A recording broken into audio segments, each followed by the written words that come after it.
Comparison stole years from both of us. Can I confess something to you? When I was a little girl, I was jealous of my big sister. I don't think I've ever really said those words out loud quite like that.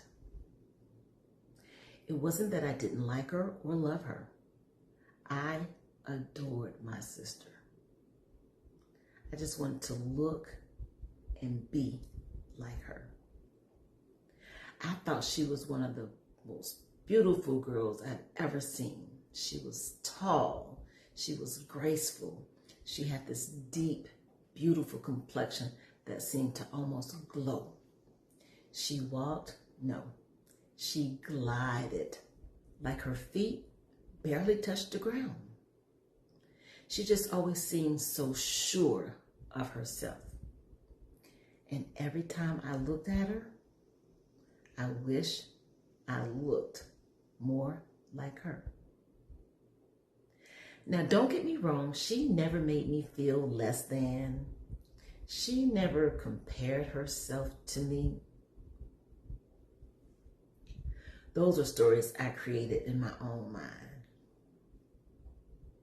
Fast forward when we were in our 40s. We were just two grown women sitting around talking. And somehow the conversation drifted toward beauty. And for the first time, I told her the truth. I said, "Sissy, can I tell you something? When we were growing up, I was so jealous of you." I told her everything. I told her how beautiful I thought she was, how confident she always seemed to be, how I always felt like I got the short end of the stick, or whatever that term people use to say less than. I will never forget what happened next. She looked at me and said, "Nay, I always thought you were the beautiful one." I laughed. Then she kept talking. She said, "I wanted your skin, your hair, your smile, your personality. I thought you had everything." Y'all, I didn't know whether to laugh or cry. But you know, if you live long enough, you will realize that some of the stories you've been carrying around for decades, they were never really true. Because no one ever told me that I wasn't beautiful. My sisters surely didn't. I told myself that. And I believed it for years. Isn't it funny how two people can spend years admiring each other while quietly convincing themselves that they aren't enough? Maybe your story isn't about a sister. Maybe it was your best friend. I don't know, the popular girl at school, a cousin, a woman at church, or maybe it's somebody you follow every single day on social media. Somebody who on the surface looks like their life is so perfect that you have convinced yourself that your life isn't enough. I've learned something since then.